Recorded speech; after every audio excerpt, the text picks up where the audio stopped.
Bienvenidos, soy Neil Chase, el CEO de CalMatters. Si no nos conocen, somos una sala de prensa sin fines de lucro con 35 periodistas que cubrimos los temas más importantes para California, como la educación, sistema sanitario, el medio ambiente. No se me ocurre una conversación más importante para el día de hoy que la que vamos a tener sobre nuestros hijos, sobre nuestros niños. Espero que puedan unirse a nuestro boletín diario. Visítenos en calmatters.org y si pueden ayudar también consideren donar. También quiero agradecer a nuestros socios First Five LA que hacen posible este evento y nos apoyan no solo con este evento, pero con toda una serie de programas que hacemos sobre el cuidado de salud para niños. Nuestra anfitriona hoy es Jocelyn Weiner, que escribe sobre temas de salud, tiene mucha experiencia, sobre todo sobre la cobertura de temas de salud mental. Es una californiana nativa que cubre temas de salud, pobreza, el tema de la vivienda, aquí y en todo el mundo. Tenemos preguntas que ya han enviado algunos, pero no es demasiado tarde. Si tiene una pregunta, pónganla en el chat durante la sesión o pregúntenos en Facebook o en YouTube. Con esto, Jocelyn, tienes la palabra. Gracias, Neil, y gracias a todos los que acuden a nuestra cita virtual esta mañana. Ha sido un año muy duro para todos nosotros, para nuestros hijos.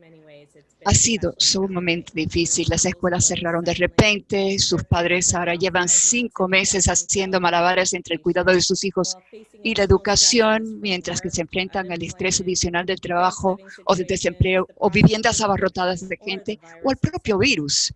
Algunos niños han perdido a seres queridos. Muchos han tenido que separarse de sus amigos, de sus parientes. Y maestros más queridos tal vez echan de menos a un consejero escolar de confianza, sus compañeros del equipo de fútbol. Y por si fuera poco, en este momento el Estado parece estar en llamas. Sabemos que las llamadas a las líneas telefónicas de ayuda al suicida están aumentando y que los californianos manifiestan estar sufriendo niveles de ansiedad mucho más elevados. No es sorprendente que el estrés que experimentan los niños también sea importante. Ahora que la escuela está comenzando de nuevo virtualmente, los padres y maestros se preocupan por los niños y por su salud mental. ¿Qué va a pasar en el futuro para ellos? ¿Cómo podemos ayudarlos? Yo tengo un niño en kindergarten y otro en tercer grado, así que créanme que yo estoy tan interesada en esta conversación como todos ustedes. Como dijo Neil, vamos a hacer todo lo posible por aceptar el mayor número posible de preguntas de los oyentes. Así que las envíen, por favor, a etiqueta Back to School CA. El mes pasado moderé otra conversación sobre política de la salud mental y la pandemia. Y a principios de la primavera, un panel sobre manera de abordar nuestras propias necesidades en materia de salud mental y la de nuestros familiares. Los que quieran más información, por favor, diríjanse a nuestras conversaciones en nuestro canal de YouTube o al podcast soundcloud.com/calmatters. Estoy encantada de tener a estos 3 panelistas con nosotros hoy para tratar de entender la situación actual. Con nosotros está la doctora Nadine Burke-Harris, directora de Salud Pública de California, que es experta en tratamientos para el trauma a largo plazo que producen las experiencias adversas de la infancia y está brindando soluciones y apoyo en todo el estado. El doctor Sergio Aguilar Cacciola, director del Centro UC Davis para la reducción de las disparidades de salud y experto en enfermedades mentales incipientes en los niños. Y Patricia Lozano, directora ejecutiva de Early Edge California, una organización de políticas y defensa radicada en Los Ángeles que fomenta el aprendizaje temprano de los niños, sobre todo los de familias con pocos ingresos. Gracias a todos ustedes. Voy a lanzarles una pregunta inicial a todos, luego voy a hacer preguntas yo, luego el público. Quiero que sea una conversación, así que cualquiera que quiera intervenir puede hacerlo en cualquier momento. La pregunta inicial. Llevamos 6 meses desde que comenzó la pandemia y los niños comenzaron a estudiar en casa. Además del trastorno de sus estudios, muchos niños han sufrido cambios en el hogar, padres que han perdido el trabajo o que se enfrentan a dificultades económicas o tienen problemas de salud. ¿Qué efectos han tenido en estos niños estos cambios? Doctora Burke Harris, ¿quiere empezar? Un placer, yo lo haré. Lo que vemos es que en todos los hogares, los vecinarios, las familias, sí existe una alta cantidad de estrés, dando los cambios, la pandemia y todo lo que hemos visto. Y como sabemos, distintos niños reaccionan en forma distinta. Algunos chicos, ese nivel de estrés lo toleran. Les parece lógico, lo saben cómo manejar con ciertos apoyos de los que lo están cuidando, pero otros niños reconocemos que el nivel de ese estrés le causa trauma. Ese es el impacto, es muy traumático. Y reconocemos que para esos chicos, lo que ellos necesitan son apoyos adicionales, un cuidado y atención adicional, no solo de su familia, sino también de algún profesional en salud mental. Y eso se puede manifestar en varias formas, por medio de su comportamiento, su humor, hasta dolores de cabeza, dolores de estómago, cambios de apetito, no duerme igual. Depende de su edad, su etapa de desarrollo y, claro, los factores que los protegen y la sensibilidad de cada niño. Gracias. Doctor Aguilar Cocciola. Sí, gracias por la pregunta. Estoy totalmente de acuerdo con la doctora Nadine Burke Harris. Esta pandemia nos ha presentado riesgos para la salud mental de los niños, sobre todo niños de una edad muy temprana, sobre todo aquellos niños que no han llegado todavía a una fase de su desarrollo donde saben cómo lidiar y navegar por esta transición o una pandemia tan prolongada como esta. Por ejemplo, con las escuelas cerradas, los niños pueden estar haciendo menos ejercicio físico, pueden tener deficiencias en relación a sus necesidades de nutrición y también pueden tener alterado el ritmo de su descanso. También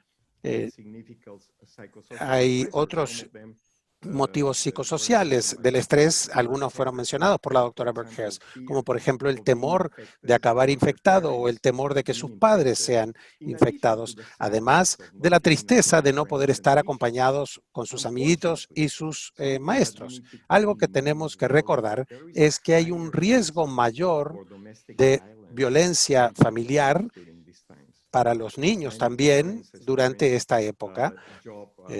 A medida que muchos padres pierden empleos o sufren el estrés del riesgo de perder su empleo, sentirse demoralizados, desesperados, tenemos que pensar también no solo de la crisis de la pandemia, la crisis social, la crisis de desempleo, la crisis de la vivienda y lo que empezamos ahora, en mi opinión, lo que empezamos a descubrir de una manera mucho más real y presente es una crisis de salud mental. Gracias. Patricia, ¿qué piensas? Hola, buenas tardes. Sí, estoy de acuerdo tanto con la doctora Burke Harris y el doctor Aguilar. Es fundamental que cuidemos a los niños pequeños. Es una situación completamente antinatural. Ellos nacen para ser sociables, para jugar, para estar afuera y estar en contacto cercano con otros humanos. Me preocupa cómo esto afecta la forma en que ellos ven el mundo ahora y el temor de tener contacto con otros, esta imposibilidad de abrazar a sus profesores, a sus amigos, aunque estén en presencia de ellos. Entonces, no sabemos cómo les va a afectar. Tenemos que pensar en qué va a pasar una vez que esto termine, cómo vamos a ayudarles a adaptarse a la nueva situación. Tiene que ver con ayudarles a ser amigos, a ser sociables, a jugar, a compartir, cosas que hoy les decimos que no pueden hacer. Y así es como aprenden. Entonces, pienso en esas cosas hoy. Es muy difícil para los padres y para los niños. Pero ¿qué pasa después? ¿Cómo preparamos a los cuidadores y a los padres para ayudarles a volver a lo normal o a este nuevo normal? Muchas gracias. Bueno, han sido planteamientos todos muy interesantes en los que queremos profundizar. Pero quisiera ahora plantear un par de preguntas breves y luego voy a recibir preguntas de los oyentes. A ver, directora de Salud Pública, tengo una pregunta para usted. Usted ha planteado la cuestión de las experiencias infantiles adversas. ¿Quiere explicarnos un poco más qué quiere decir esto de ACES, que es el acrónimo? Claro, es que nuestras primeras experiencias cuando son de la niñez, que le decimos ACES, son las primeras experiencias traumáticas que tenemos durante la niñez. Cuando hablamos de eso, estamos hablando de unas experiencias muy específicas que se investigaron en un estudio muy amplio que lo hizo el Centro de Control de Enfermedades con Casos Permanentes. Se titula el estudio ACES y lo que ellos descubrieron es cuando ciertos individuos viven estas experiencias durante su niñez y lo que investigaron más es el maltrato o el abuso físico, mental o sexual, la violencia, hogares donde hay trastornos mentales, frustración, la separación, el divorcio, la violencia dentro de la familia. Cada vez que experimentan uno más de estos, corren un riesgo mucho más alto de lo que nosotros de inmediato esperaríamos con estas dificultades durante la niñez, como preocupaciones mentales, depresión, ansiedad o el riesgo del suicidio, pero también cosas como el consumo de estupefacientes, pero también problemas cardíacos, problemas pulmonares, con los riñones, con el hígado, porque resulta que cuando vivimos algo tan estresante eso activiza la respuesta en nuestro cuerpo que entonces se usan estas hormonas que por lo general son saludables, pero cuando son demasiado seguidos o demasiado fuertes, esas hormonas, en vez de protegernos, nos perjudican. Así que lo que sabemos hoy en día en cuanto a las experiencias de la niñez es que cada vez que un niño experimenta algo negativo o traumático, eso pone en riesgo su salud, pero también sabemos que en relaciones estables y entornos estables, seguros y llenos de cariño, los protegen. Y eso es muy pertinente hoy en día durante la pandemia, porque hay tantos de nosotros que estamos viviendo altos niveles de estrés. Y es especialmente cierto para nuestros niños, porque aquí estamos en plena pandemia y los niños están viviendo estas experiencias que denominamos ACEs más. Y es sumamente importante que nosotros hagamos esas conexiones, que establezcamos esas relaciones, aunque sean a distancia. Por ejemplo, un abuelo hablando por Storytime o FaceTime, pero manteniendo esas conexiones sociales es de suma importancia para esas medidas que los protegen. Muy bien, gracias.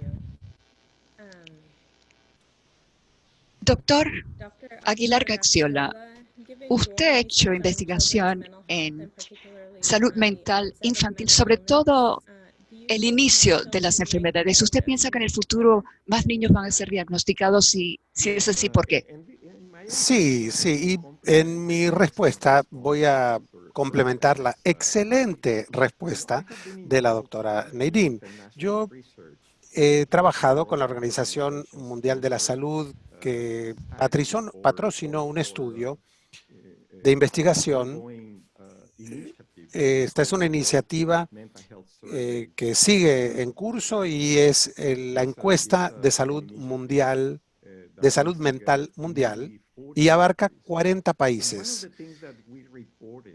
Y descubrimos hace algunos años y reportamos que la experiencia de situaciones o eventos adversos en la niñez, como mencionó la doctora Burke Harris, es lo que más claramente puede predecir problemas de salud mental prematuros y también el envejecimiento prematuro. La experiencia en los primeros años de la niñez de estas situaciones y eventos adversos puede afectar la salud mental y física a medida que van desarrollándose. Ciertos tipos de situaciones traumáticas, como los mencionados, también puede afectar el envejecimiento. Esto según un estudio de Harvard que mostró que además de ser un factor de riesgo para la ansiedad, depresión y el estrés, estas experiencias o eventos como la pobreza, el descuido o la violencia pueden predecir de una manera asombrosa la enfermedad cardiovascular, diabetes, cáncer y hasta un mayor índice de mortalidad. Los niños pueden morir de esto y me fascinó que en este estudio asombroso también recientemente publicado es un repaso sistemático de la literatura de esta investigación, un metaanálisis que vuelve a hacer un repaso de varios artículos publicados sobre este mismo tema y los resultados de esta investigación sobre 2 puntos de situaciones adversas y cómo esto tiene un efecto en cuanto al envejecimiento comparado con la pobreza y otros cambios físicos. Y lo que se descubrió fue fascinante. Se descubrió que situaciones violentas o traumáticas aceleran el desarrollo de la pubertad y el desarrollo y tienen efectos negativos para el desarrollo cognitivo, mientras que la pobreza no tiene este mismo efecto, aunque sí puede tener otros efectos en el desarrollo cognitivo y de otra índole. Ahora tenemos información más específica sobre distintos tipos de experiencias, como por ejemplo eventos traumáticos o violentos, comparándolos con la situación de pobreza de algunos niños. Y vemos un impacto diferenciado, no solo para la salud mental, pero también para la salud física. El resultado de esto es realmente increíble. Los niños que sufren eventos violentos llegan a la pubertad a una edad mucho más temprana comparado con niños que no tuvieron esto y comparado con situaciones realmente de extrema pobreza para niños también. Muchas gracias. Patricia, tú trabajas directamente con guarderías y con padres. ¿Qué noticias tienes sobre la situación en que están los niños, sobre todo los que son de familias de bajos recursos, que están tal vez lidiando con otras dificultades como el desempleo o inestabilidad de la vivienda?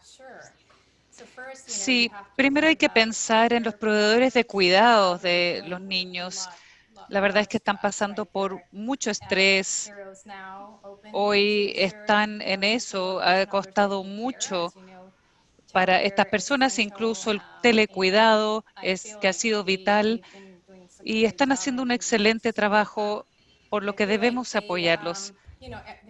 Estamos tratando de entender cómo realizar este nuevo tipo de enseñanza y apoyar a las familias porque están pasando por muchas dificultades.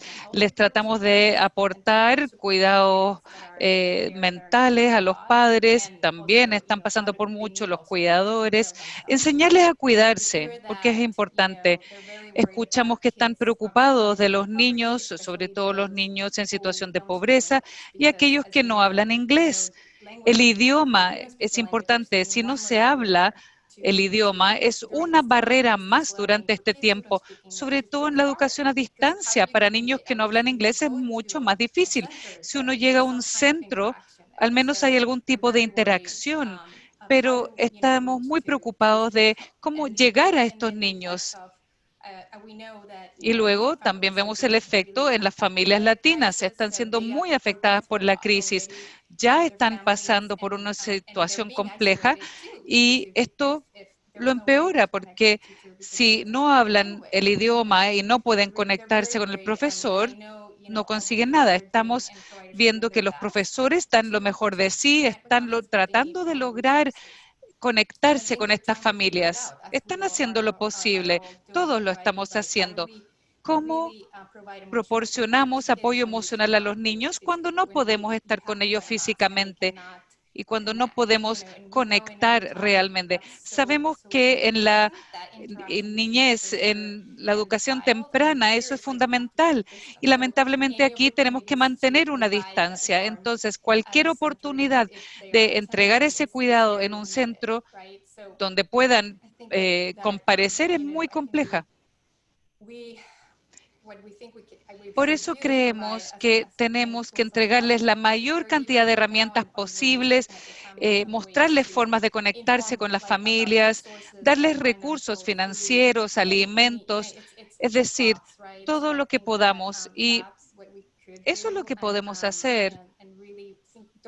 Y no hay que olvidar a aquellos niños que más lo necesitan. Tenemos que lograr entregarles apoyo porque los profesores dicen, sí, ahora logramos conectarnos más con algunas familias, podemos hablarles.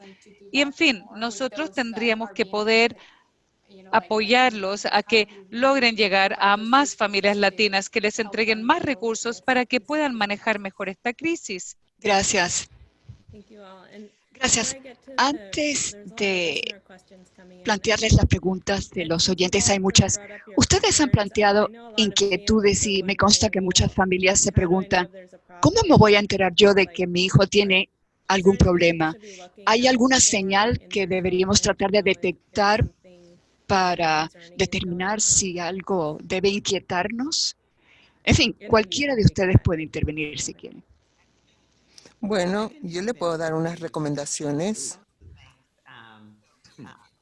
Claro, depende en la edad del niño, pero para los chiquillos, o sea, hasta los recién nacidos, ellos nos demuestran el impacto del estrés en su desarrollo. Y eso lo podemos ver porque cambian su forma de comer, de dormir, son más fastidiosos. Con los que apenas están gateando o caminando, vemos que al fin uno logró enseñarles cómo usar el baño y de repente ya no están usando el baño. Parecía que estaban durmiendo toda la noche y de repente no. Les es difícil y se siguen levantando. Así que vemos este deterioro de su desarrollo y se ve también en su desarrollo de idioma. Pero cuando los chicos llegan a la edad escolar, algunas de las señales de que un niño también está teniendo dificultades con el estrés, y esto se lo dejo al doctor Aguilar en cuanto a las manifestaciones mentales, pero vemos cambios de comportamiento, no pueden controlar sus impulsos y algunas veces vemos que tienen problemas con controlar su conducta, no se saben cómo tranquilizar. Pero algunos chicos no presentan ninguna de esas indicaciones.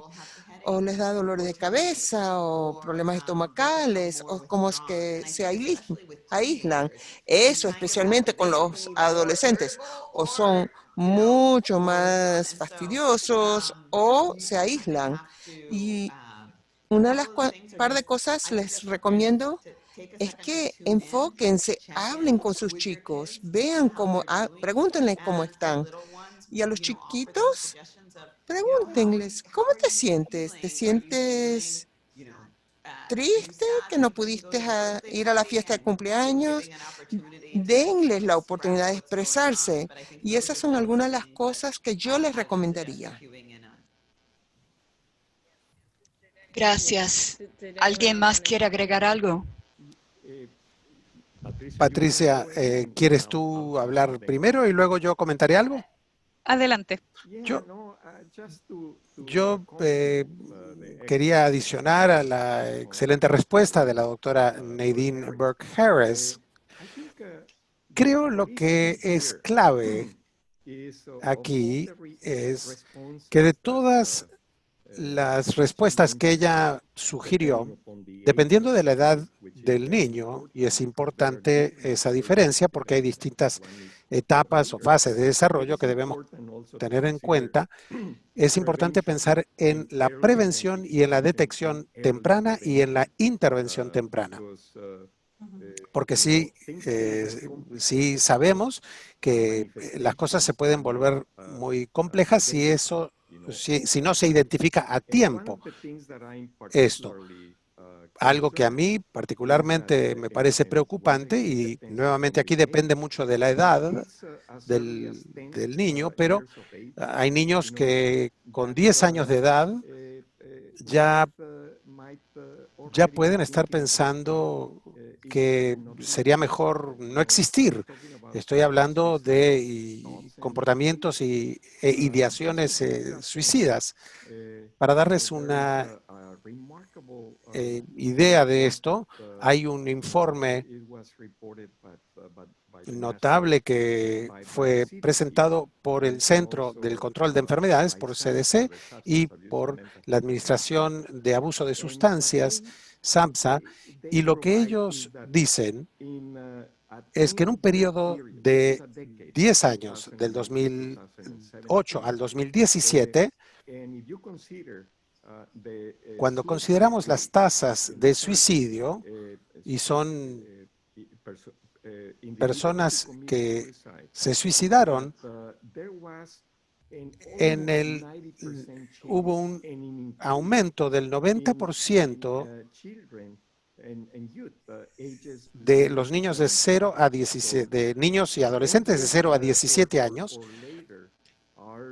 O sea que los niños de 10 años en adelante son realmente es una edad que deberíamos realmente a la que deberíamos prestarle mucha atención. Hay un estudio también del Instituto Nacional de Salud que muestra que un tercio de los estudiantes, de los niños de 10 a 12 años muestran resultados de preocupación para ideaciones suicidas en los sistemas de atención de salud mental. Ellos van sin preocupaciones psiquiátricas a las salas de emergencia y presentan este riesgo. Un último asunto que quiero mencionar, y es importante recordar, y Patricia brillantemente mencionó, a medida que el COVID-19 ha sido devastador para California y para el país, vemos un aumento en el número de niños, sobre todo en la población latina y afroamericana, donde vemos una tasa de contagio del COVID-19 comparado con otros niños. Ayer, los menores latinos representan el 72% de los casos. Esto es del 48% de la población de menores de edad, un poco más de 30,000 menores de edad. Y hace un mes, el 12 de julio, eran menos de 10,000. O sea que vemos que niños latinos y afroamericanos no son los únicos, pero hay una incidencia desproporcional también de niños que han sido afectados por el virus, y esta es la información del Departamento de Salud Pública de California. Un último detalle, muy rápidamente, y perdónenme si soy demasiado como un profesor en mis comentarios. Esa es mi profesión, me tienen que perdonar eso, pero algo que debería realmente preocuparnos, y es un llamado a la acción, es que el informe de la CDC reciente de que los niños hispanos y negros eran mucho más era mucho más probable que requerirían una hospitalización para la atención de su contagio. Los niños negros 5 veces más propensos comparado con el resto de la población. Esto tiene grandes implicaciones y debería ser muy preocupante para nosotros de cómo los niños de color pueden sentirse más enojados, más desesperados y con muchas emociones difíciles para ellos cuando enfrentamos estas dificultades enormes. Muchas gracias. Patricia, ¿tienes algo que decir al respecto? Sí, quisiera complementar esto con el tema de los sentimientos. Los sentimientos en los niños, aunque sean muy pequeños, saben, incluso con los míos. Tengo un niño de 2 y uno de 8 y un día mi hija me preguntó, ¿cómo te sientes acerca del COVID? Y fue muy interesante escucharla y que ella viniera y me lo preguntara. Y luego le dije, bueno, pero ¿cómo te sientes tú? Y empezó a llorar y ella sencillamente necesitaba ese espacio para compartir sus sentimientos conmigo. Me parece que es importante hacer eso con los niños, aunque sean pequeños. Tienen alguna manera de conectarse porque hay mucho temor. Todos los roles han cambiado 360 grados. No hay amigos, no hay escuela. Algunos niños tienen padres que han perdido su trabajo. Entonces, hay que darles ese espacio y permitir que hablen de sus sentimientos y explicarles y decirles, mira, está bien sentirse raro y diferente, porque no sabemos qué va a pasar. Me parece que es algo que los padres pueden hacer, no forzarlo, pero si se ve que los niños cambian su conducta, sí, es algo que podemos hacer. Se puede usar la lectura, libros, distintas formas, pero es bueno hablar acerca de lo que está pasando.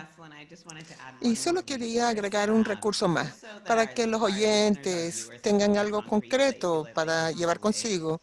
Nosotros hemos elaborado lo que llamamos el libro de juegos que destruye el estrés. Está disponible en covid19.ca.gov y tiene muchas explicaciones en cuanto a estrategias de cómo conversar sobre el virus, cómo manejar el estrés, cómo hacernos sentirnos un poquito mejor y otras estrategias. Así que alguien que quiere un recurso para ayudarle con los hijos, vean el covid19.ca.gov y ahí la página del bienestar emocional y ahí está toda esa información.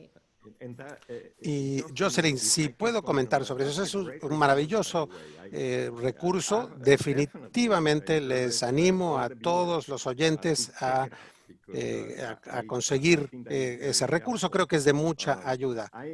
Yo soy padre y soy abuelo. Tengo 4 hijos mayores de edad, 5 nietos de 7 meses a 11 años de edad. Y constantemente estoy buscando qué recursos podrían ser de ayuda también para mi familia. Quería mencionar varias cositas más. Es importante pensar que no son solos los niños, obviamente ese es el enfoque de nuestro diálogo, pero también los padres. Esto va en los dos sentidos y tenemos que entender esa relación para que cuando hablamos de la intervención temprana y la intervención, la identificación, es importante también prestar atención a eso. Mi esposa y yo, que amamos muchísimo a nuestros nietos, claro, a nuestros hijos también, pero nuestros nietos, el nieto más pequeño tiene 7 meses de edad y no hemos podido abrazarla durante 5 meses y esto realmente nos rompe el corazón. Y eso es algo para lidiar para nosotros, con lo que tenemos que lidiar nosotros. Afortunadamente, los adolescentes y la mayoría de los niños también son resilientes. La doctora Burke Harris ha sido una campeona de hablar sobre la resiliencia. Tenemos que pensar cuáles son los factores que protegen a nuestros hijos, a nuestros niños en la familia cuando enfrentan todos estos problemas. Lo que puedo decirles, la resiliencia se puede definir de varias maneras, pero básicamente esto se refiere a nuestra capacidad de perseverar cuando enfrentamos adversidades y demostrar la capacidad de superar traumas de nuestro presente, de nuestro pasado y trauma en el futuro. Doctora Burke Harris, a mí me encantaría oír su reacción. Yo vi un tweet que mandó en Escocia, donde en un congreso donde habían 2.500 personas esperando oír su presentación. Hay un video donde yo la vi y a mí me inspiró muchísimo. Y era una presentación, una ponencia sobre la resiliencia. Nos gustaría oír un poco más de usted sobre esto. Bueno, claro. Sé que queremos llegar a las preguntas. Jason, ¿qué prefieres? ¿Respondo o...? No, tal vez puedes contestar a esto y a otras cosas, porque muchas de las preguntas que estamos recibiendo se resumen en cómo vamos a hacer para ayudar o qué podemos hacer para ayudar a nuestros hijos. Así que para contestar a la mayor parte de oyentes posibles, y si ustedes quieren intervenir, cualquiera de ustedes, si piensan que son competentes o que saben algo de eso, y de esta manera podremos contestar la mayor parte de las preguntas. Pero, en fin, todo el mundo está lidiando con problemas similares a los que ustedes describen. Así que hay un oyente que se llama Al y pregunta, ¿qué puedo hacer para ayudar a mi hija que está muy deprimida, muy introvertida, tiene 11 años y está muy deprimida por la pandemia? Y yo creo que hay otros padres que están en la misma situación. Y si tienen alguna idea para los oyentes, creo que Patricia habló de que se pueden hacer preguntas a los niños. Si pudieras profundizar un poco o si tienes alguna sugerencia en cuanto a la gente, lo que debería hacer, pues adelante. Bueno, voy a hablar brevemente. Hay un par de cosas que pueden entrar en cuanto a cómo fomentar la resiliencia. Uno queda incluido en ese libreto que hemos publicado. Si uno se da cuenta, algo para que nos ayuda a reducir estas hormonas relacionadas con el estrés y cómo afectan nuestros cuerpos y cómo dormimos. O sea, es importante dormir. Uno tiene que acostarse y levantarse a la misma hora. No estar viendo televisión ni hablando por teléfono en esa media hora antes de acostarse. El ejercicio es tan importante porque nos ayuda a controlar las hormonas negativas y producir las positivas. Y aunque es muy tentativo acabar con ese paquete de papitas, tenemos que comer bien. La buena nutrición nos ayuda tanto a nivel cerebral y al cuerpo porque nos ayuda a armar y fomentar esas hormonas que nos ayudan a controlar nuestros humores. El estar siempre presente, como en la meditación, eso es algo muy útil.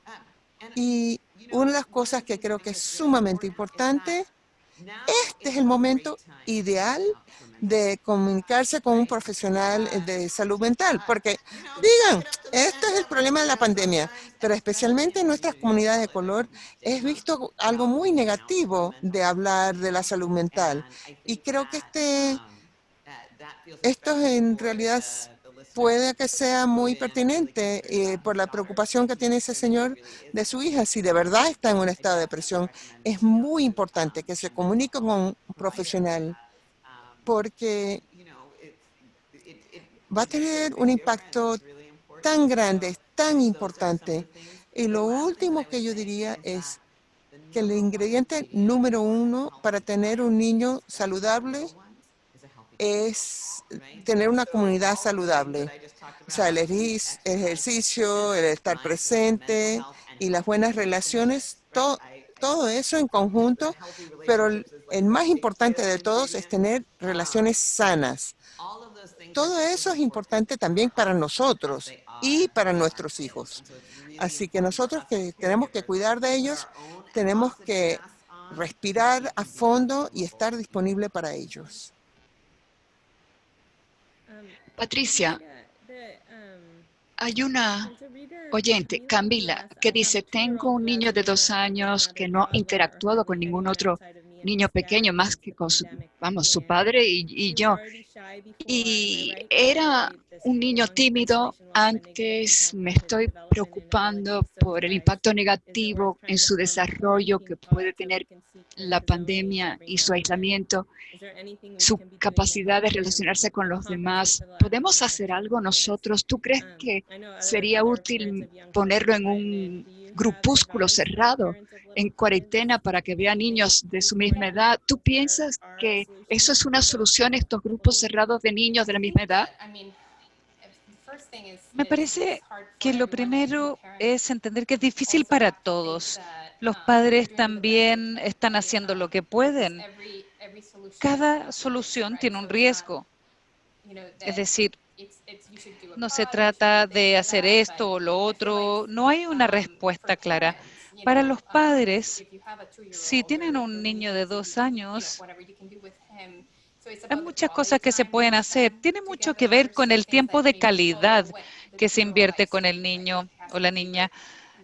Quizá tiene alguna actividad favorita y hay que pasar ese tiempo de calidad con ellos.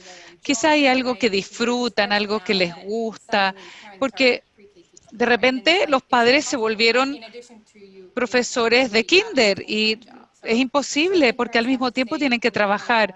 Entonces es importante pensar en la calidad de tiempo en comparación con la cantidad de horas que van a pasar con su hijo.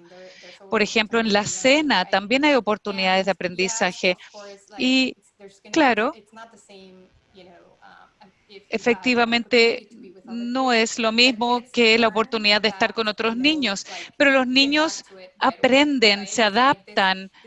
Y eso es lo hermoso de los niños pequeños, que quizá les tome un poco de tiempo adaptarse nuevamente, pero los niños se recuperan rápidamente. Van a recordar cómo hacer amigos. Y si el niño es un poco tímido, le puede tocar un poco más de tiempo, pero no se preocupen, así es la naturaleza. Y en eso tenemos que pensar, en cómo ayudarle a los padres y ofrecerles orientación, que sepan qué esperar. Si se preocupan, los niños van a sentir esa ansiedad y ese estrés. Entonces, durante el día es bueno pensar, por ejemplo, a ver, a mi niño le gustan las historias, entonces puedo sentarme 20 minutos con él o con ella y leer esa historia y luego hacer otras cosas. No hay ninguna madre que pueda estar 100% del día con su niño. Sencillamente es imposible y no es esperable. No queremos que los padres sean super padres, tienen que trabajar, tienen que ser profesores.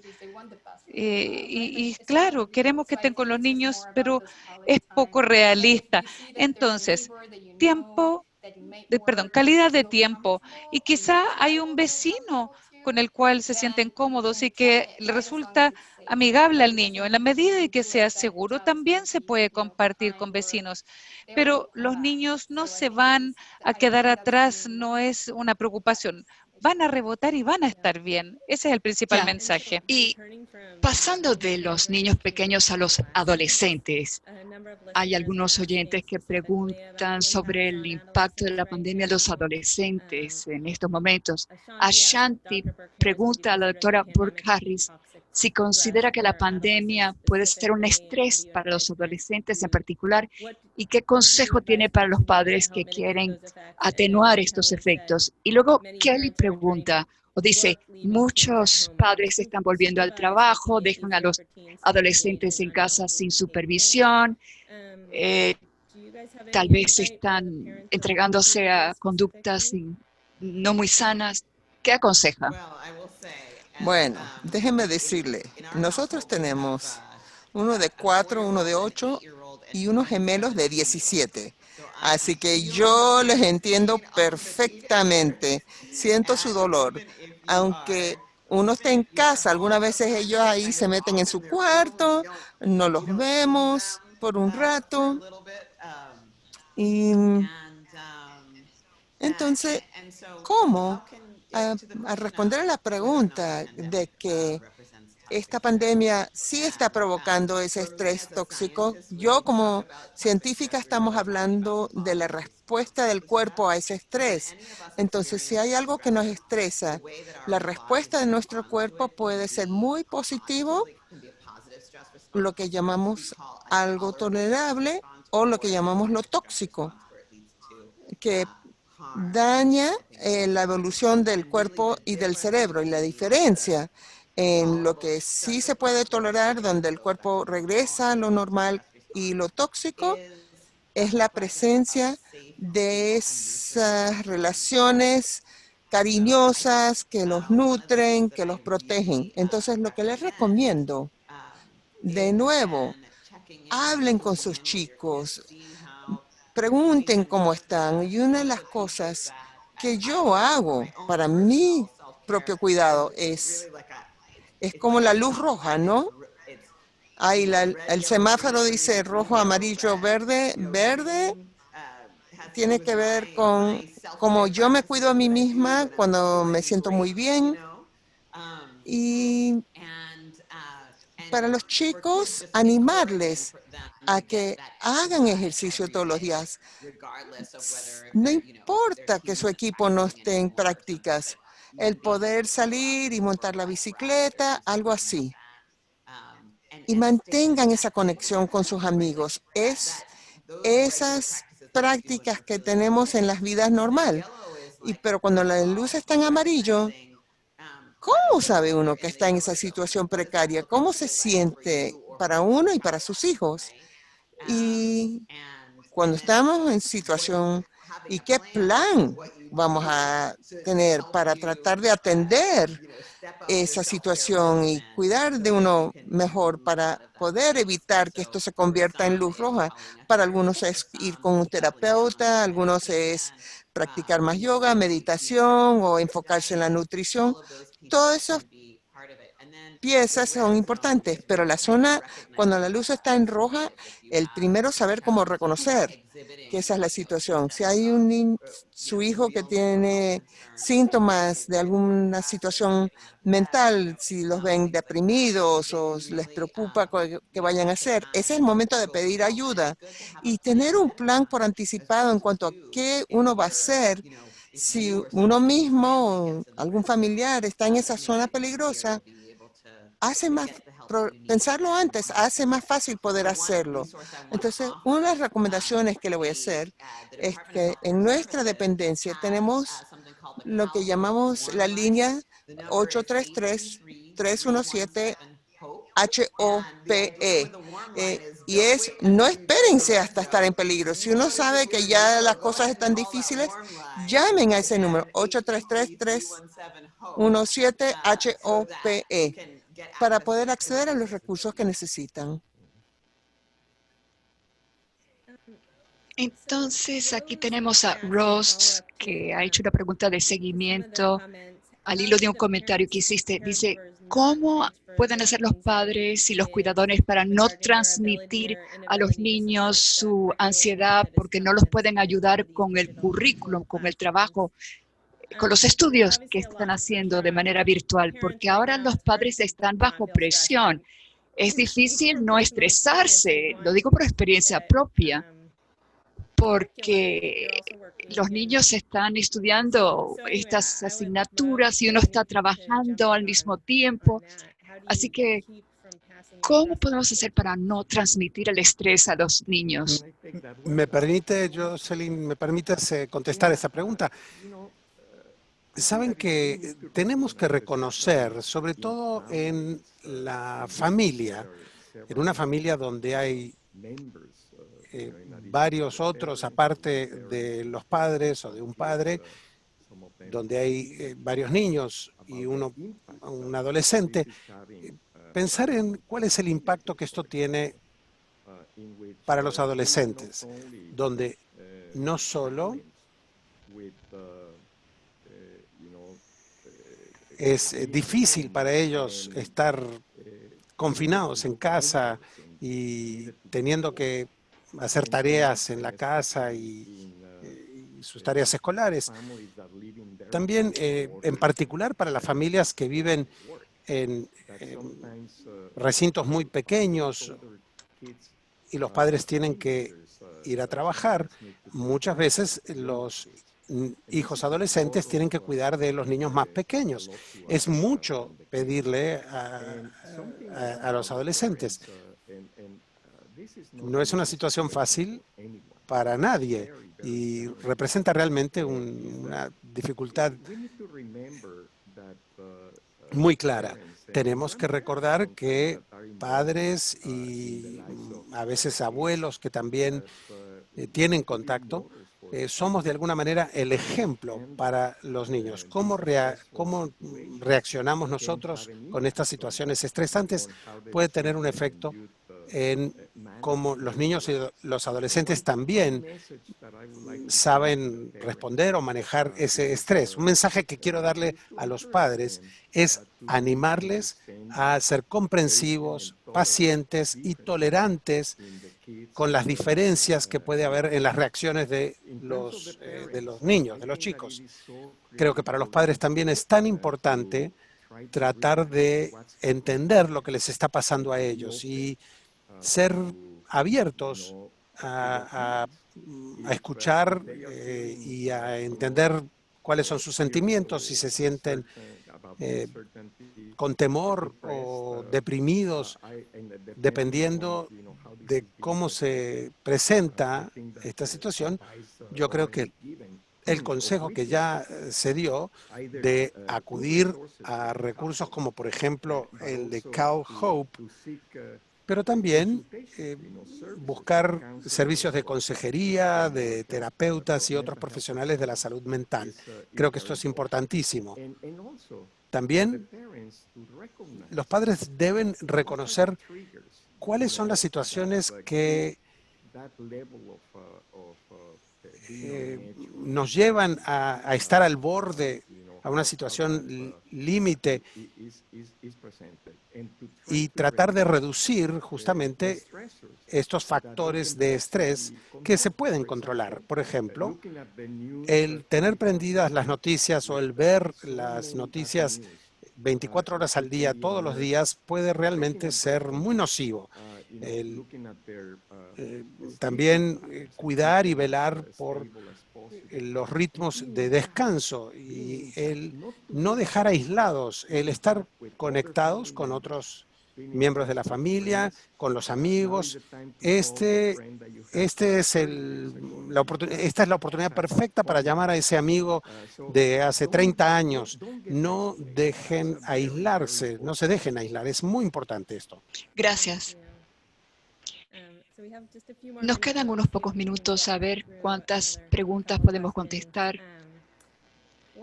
Tengo una aquí que tiene que ver con, bueno, algo que mencionó la directora de Salud Pública de California, que dijo, no vacilen en pedir ayuda psicológica.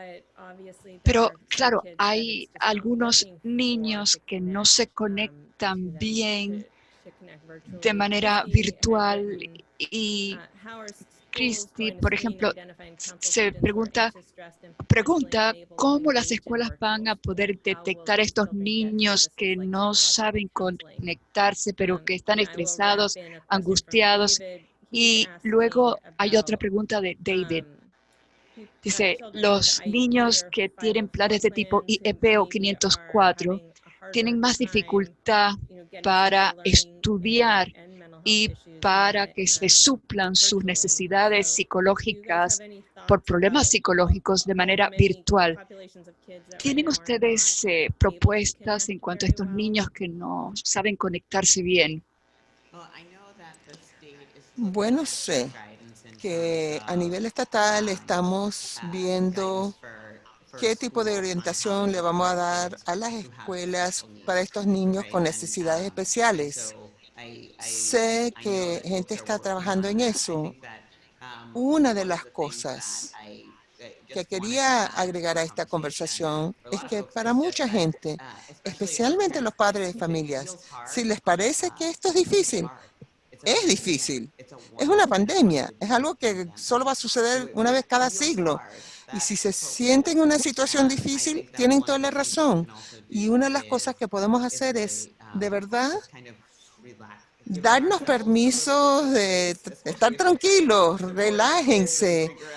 Hay todo este apoyo que tenemos que brindar y la tecnología y darle tiempo a nuestros chicos que también puedan respirar y sentir empatía. ¿Saben? Muy bien. Y luego Mónica pregunta, ¿qué va a pasar cuando vuelvan los niños a la escuela? O sea, después de haber estudiado delante de una pantalla, ¿qué va a pasar cuando vuelvan a la escuela?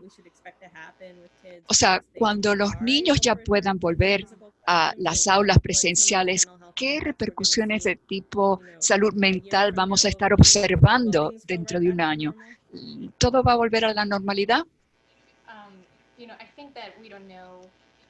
Yo creo que no sabemos, porque es todo muy nuevo para nosotros.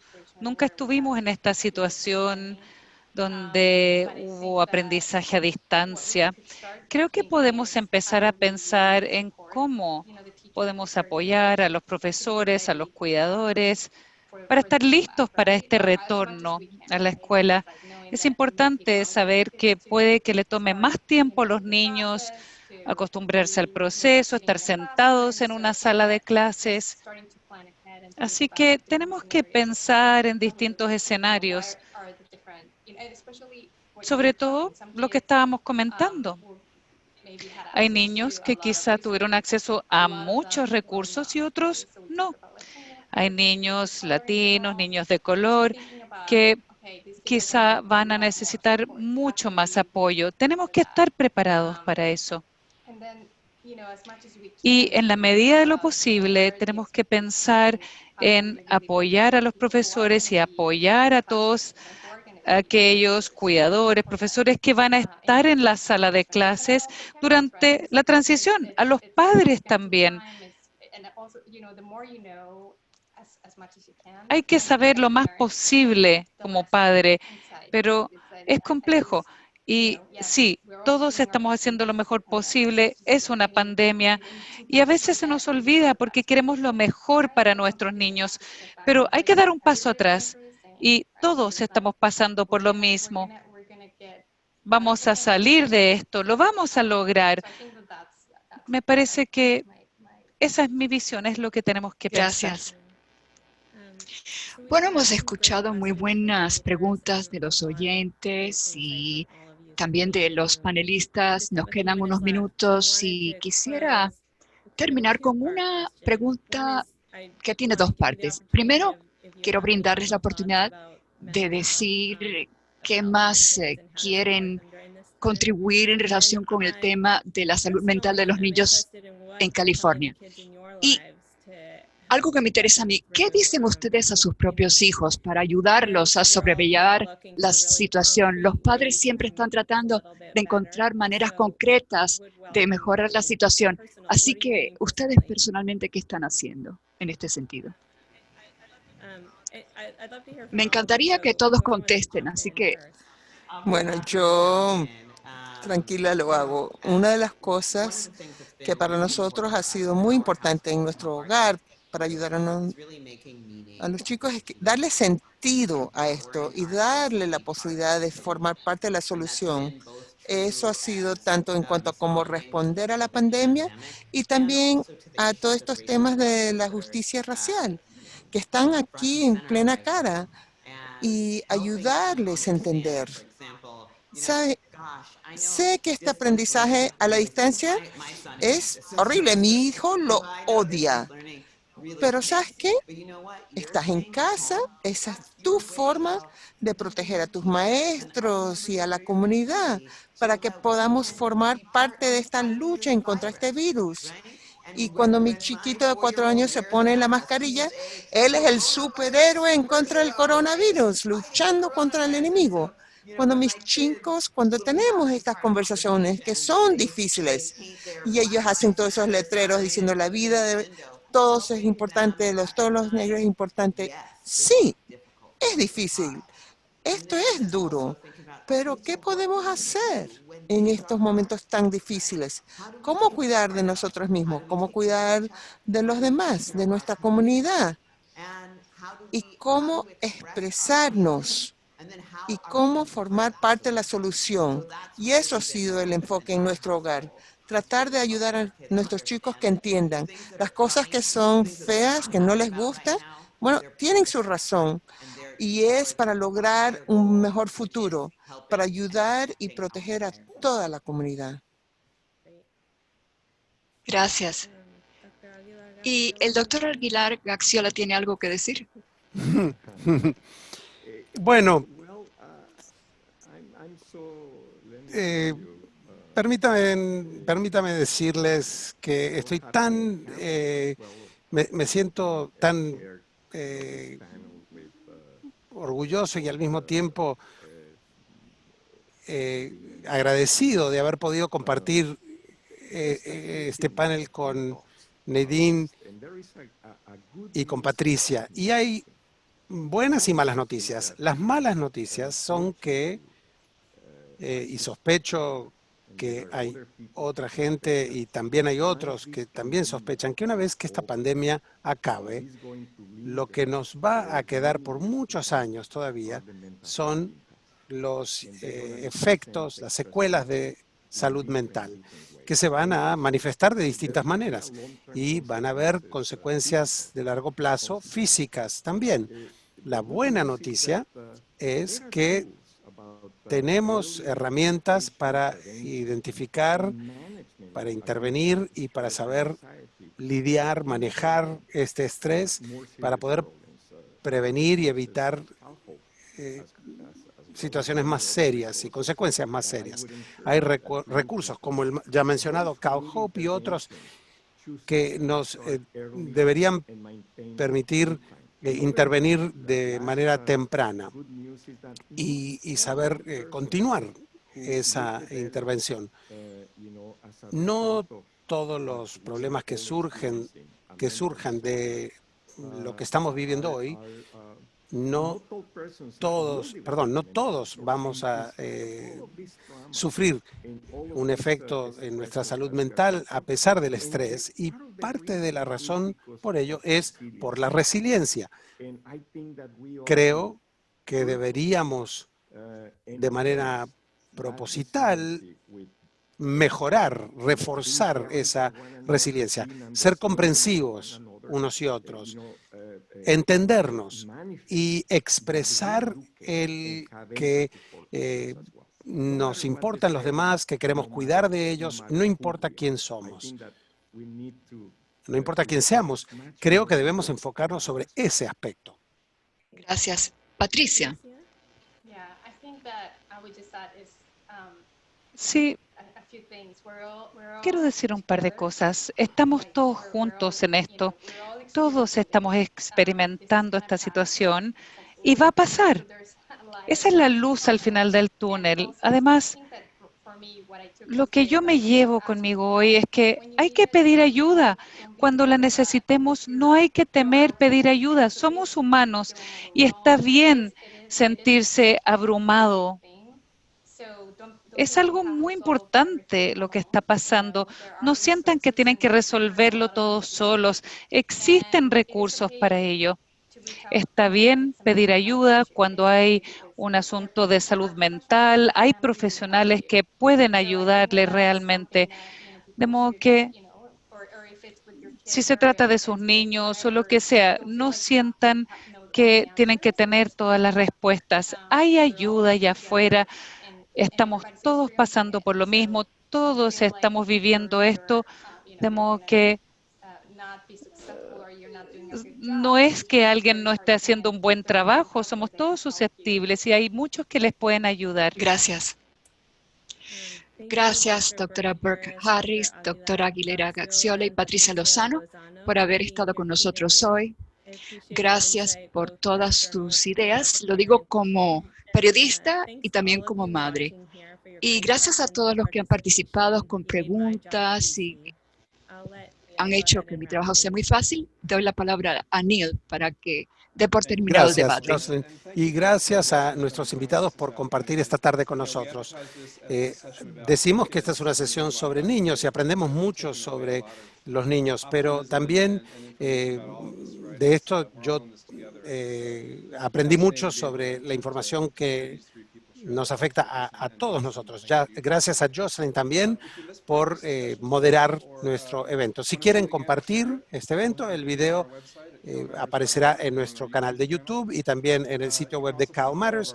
Toda la información, nuestra cobertura sobre la pandemia aparece en nuestro sitio web. Nuestro equipo durante los últimos meses ha trabajado sin tregua y les invito a seguirnos.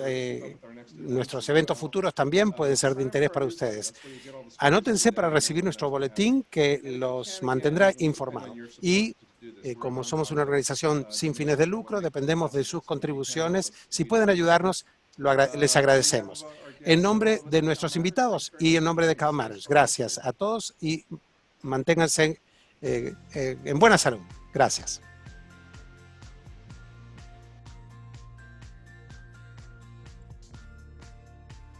Hey everyone, let's see, there we go.